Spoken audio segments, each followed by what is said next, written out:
Good morning, Mr. Kobe. Oh. Morning. Madam Nurse. How is the family? By grace. Now I have 12 children and they are all doing well. Way. Mr. Kobe. Don't you think your kids are enough?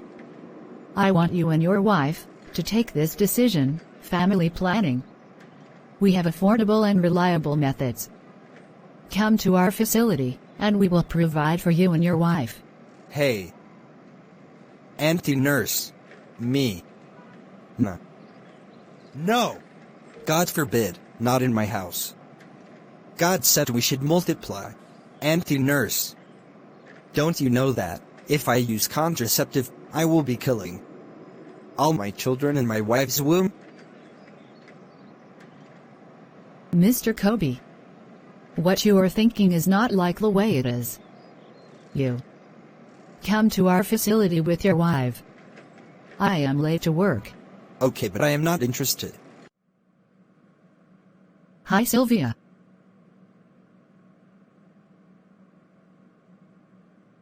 Stephanie. Long time. Yes. My dear. I traveled. Have you married? Yes. I even have 12 children now. What? Sylvia. But haven't you heard of family planning? A nurse who stays near our house talked of it to my husband, but he refused. My husband said family planning is against our religion. Besides, our pastor preached against it. This is an old rumor. The devil is only using this as a weapon against Christian. Visit the nearest hospital, so that you can take family planning to separate your pregnancies. But I am afraid to. My husband won't agree. God said we should be fruitful and fill the earth. Yes. God said this in Genesis 1:28. But God did not ask only one person to do all the childbearings.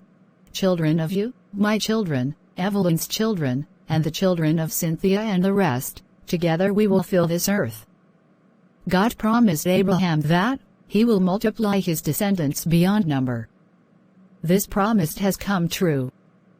Gradually, humans are filling this earth, and we are still reproducing. This means it takes many people to reproduce and to fill this earth. Only one person cannot fill this earth alone with his or her children. But I heard my pastor saying, a man called Onan spilled his semen on the ground during intercourse, and God killed him. Yes, Onan did spill his semen on the ground. But his action wasn't the reason why God killed him.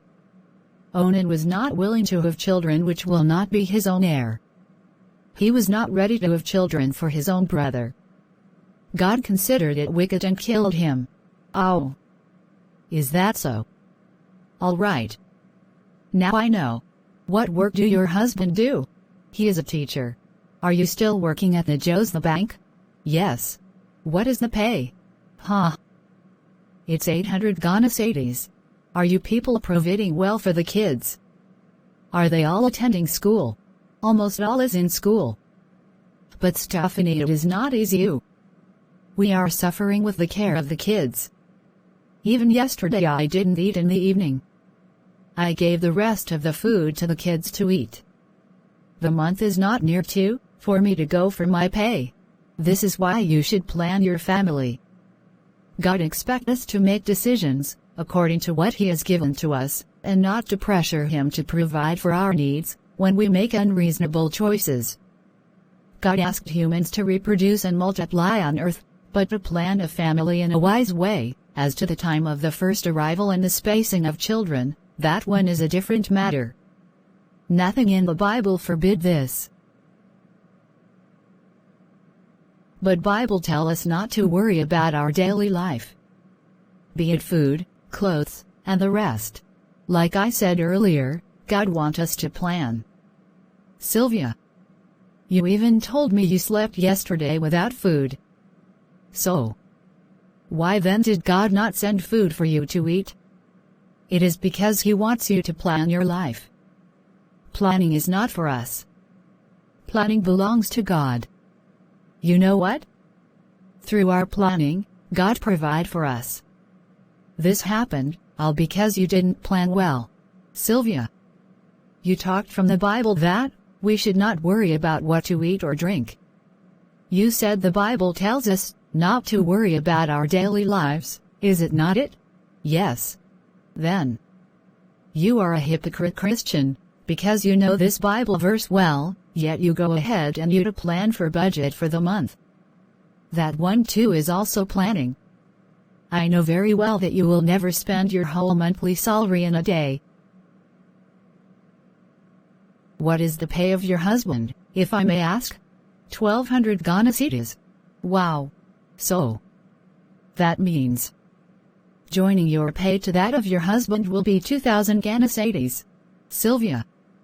This 2,000 Ghana cedis is what God has given to you and your husband to use as means to support yourselves and the family. This is why you both should sit and plan the number of kids to have, so that you can use this same money to give them quality lives. There is no way you can have extra money to add to this 2,000 Ghana cedis amount, except sometimes those petty support you will gain from friends, relatives and the rest, of which you and I know that it doesn't come often. Some may get it from part-time jobs. What Christians should do is to know the exact amount earned for a month, so that will help them to calculate for the number of kids they could have. This will help them care for themselves and that of the family well. In your case, Sylvia, you can't even do extra job because you work in the bank. So you must plan well for the family. Feeding costs huge nowadays. Feeding only one of your kids may cost 250 Ghana cedis, including all that single kids' books and the rest. Some spend more than this amount. Sylvia. Do you know that caring for the kids well is also part of Christianity? Yes. The Bible talks of it that those who do not care for his or her own family or relative have denied the truth faith. Those who refuses to give quality care to their kids which were given to them from God will receive query from God.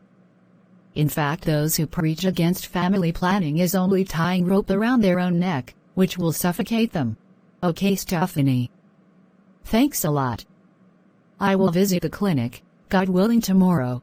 I have missed you a lot. Okay, bye.